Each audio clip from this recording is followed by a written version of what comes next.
This channel does not promote any violent, harmful, or illegal activities. All content provided by this channel is meant for an educational purpose only. আর কিছুক্ষণের মধ্যেই দুর্গাপুরে সেখানে পৌঁছবেন প্রধানমন্ত্রী নরেন্দ্র মোদী। সেখান থেকে তিনি ঠিকই বার্তা দেন, সেদিকে যেমন প্রত্যেকের নজর রয়েছে, ঠিক তখনই বঙ্গ সফরের আগেই এ রাজ্যের শাসক দলকে নিশানা করলেন প্রধানমন্ত্রী নরেন্দ্র মোদী। তৃণমূলের অপশাসনে ক্ষতিগ্রস্ত হচ্ছে পশ্চিমবঙ্গ। মানুষ অনেক আশা নিয়ে বিজেপির দিকে তাকিয়ে আছে। মানুষের বিশ্বাস বিজেপি উন্নয়ন করতে পারে। পশ্চিমবঙ্গ সফরের আগে এক্স মাধ্যমে পোস্ট করেছেন প্রধানমন্ত্রী নরেন্দ্র মোদী।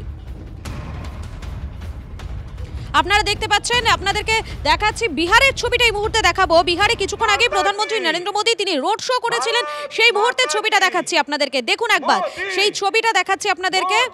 রয়েছেন বিহারের মুখ্যমন্ত্রীও রয়েছেন সঙ্গে, এবং তারা দুজনেই রোড শো, দুটো ছবি দেখাচ্ছি এই মুহূর্তে আপনাদেরকে। আপনারা দেখতেই পাচ্ছেন বিহারে প্রধানমন্ত্রী নরেন্দ্র মোদীর রোড শো, যেখানে উপচে পড়ছে সাধারণ মানুষের ভিড়, কর্মী সমর্থকদের উচ্ছ্বাস চোখে পড়ার মতো। আর অপরদিকে দুর্গাপুরে, যেখানে আর কিছুক্ষণের মধ্যে প্রধানমন্ত্রী আসবেন, সেখানে কিন্তু প্রত্যেকেই অপেক্ষায় রয়েছেন মোদীর একই দিনে দুটো মেগা সভা, একদিকে বিহার, অপরদিকে দুর্গাপুর।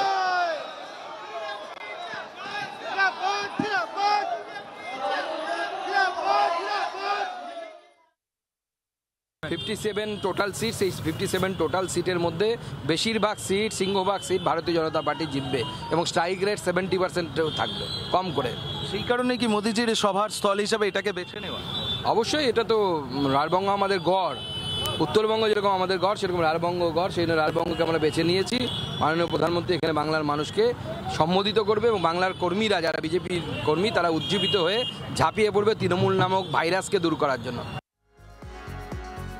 বাংলায় আসার আগে তৃণমূলকে নিশানা প্রধানমন্ত্রী। অন্যদিকে প্রধানমন্ত্রীকেও 5 প্রশ্ন তৃণমূলের তরফ থেকে। তারা প্রশ্ন করছেন, বাংলায় কথা বলা কি অপরাধ? যদি তাই হয়ে থাকে, তাহলে রাষ্ট্রীয় সঙ্গীত, জাতীয় সঙ্গীত গাইলেও কি অপরাধী বলেই গণ্য হবে? কারণ দুটি গানই বাংলায় লেখা। যদি না হয়, তাহলে বিজেপি শাসিত রাজ্যে কেন বাঙালিদের আটক করা হচ্ছে? সংবিধানের কোন ধারায়, ভাষায়, প্রেক্ষিতে রাষ্ট্র নির্যাতন করতে পারে? বিজেপি কি মনে করে এইভাবে বাংলার মানুষের সমর্থন পাবে? প্রধানমন্ত্রীকে প্রশ্ন তৃণমূলের। বিগত দিনগুলোতে যখন প্রধানমন্ত্রীজি আসতেন, তখন তিনি বাংলাতে কথা বলারও প্রয়াস করতেন। তাহলে এবার কি আপনি বাংলায় বলবেন?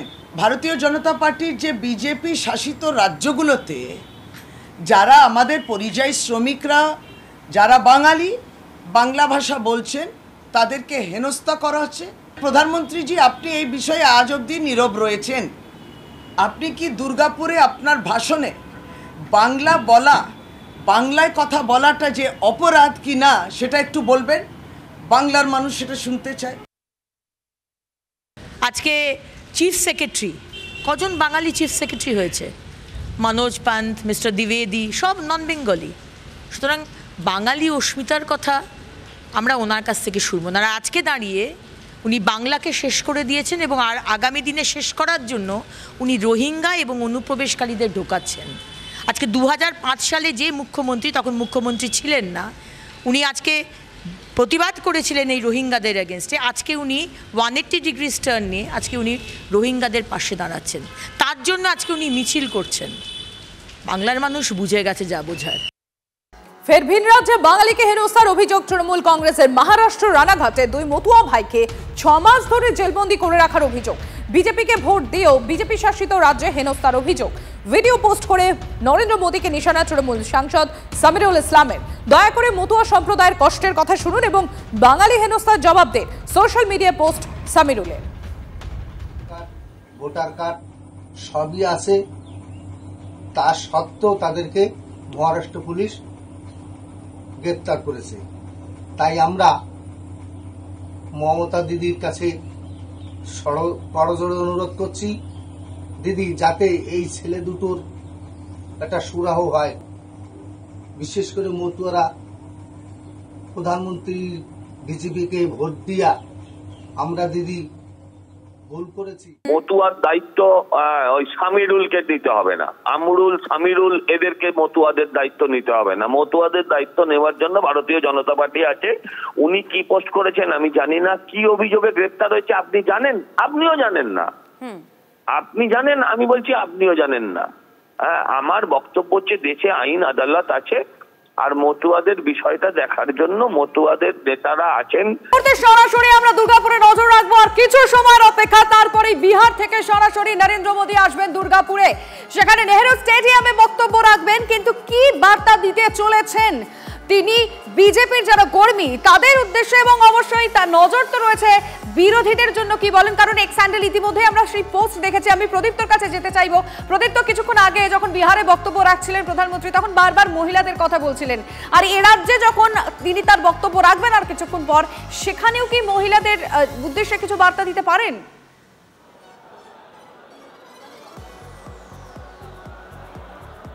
দেখো, নরেন্দ্র মোদী কি বলবেন সেটা একান্তই তার বিষয়, কিন্তু যেটা মনে করা হচ্ছে যে আমরা অতীতেও দেখেছিলাম যে এই রাজ্যে যখন সন্দেশখালীর ঘটনা ঘটেছিল সেই সময় নারী সম্মানের কথা তার মুখে শোনা গিয়েছিল, পরবর্তীতে আরজি করের ঘটনা, এবং এই মুহূর্তে কসবা ল কলেজে যে ঘটনা ঘটেছে, এবং পরবর্তীতে রাজ্যের বিভিন্ন কলেজে যে ভূমিকা দেখা যাচ্ছে তৃণমূল ছাত্র পরিষদের, সেই বিষয়গুলো নিয়ে বিজেপি নেতৃত্ব তারা সরব হচ্ছেন। তার আগে আমি একবার দেখে আতে বলবো যে এই যে দুর্গাপুরের নেহরু স্টেডিয়ামের যে মঞ্চ, সেখানে ইতিমধ্যে বিজেপির কর্মী সমর্থকরা তারা এসেছেন, নেতৃত্ব যারা, তাদের সঙ্গে একবার কথা বলে নেওয়ার চেষ্টা করব।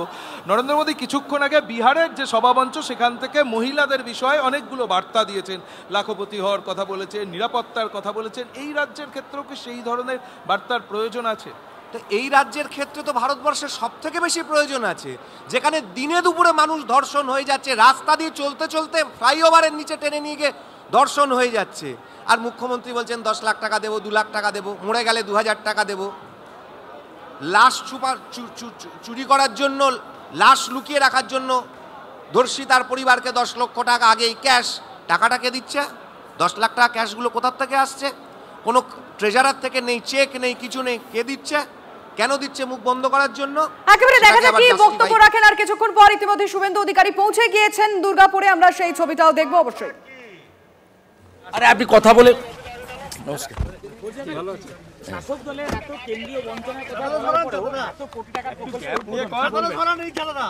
প্রধানমন্ত্রীজি সব বলবেন, ওনার কথা শুনুন, আমরা তো সব বলি। আর এবারে আমরা নজর রাখবো ঘোলার দিকে। ঘোলাতে সেখানে বিজেপির পার্টি অফিস নির্মাণকে কেন্দ্র করে রীতিমতো একটা ধুন্ধুমার পরিস্থিতি তৈরি হয়ে গিয়েছে। যেমনটা জানা যাচ্ছে, এই পার্টি অফিস তৈরি করাকে কেন্দ্র করে বিজেপি এবং তৃণমূলের মধ্যে সংঘর্ষ, মাথা ফেটেছে বিজেপির মণ্ডল সভাপতি।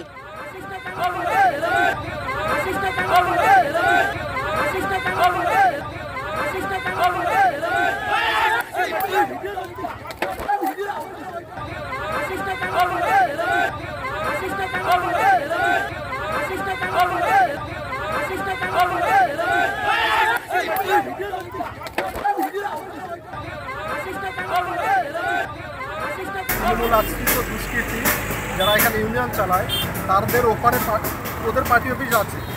আমরা এখন করতে যাওয়ার কারণে ওরা আমাদের কর্মীদের উপর মারধর করে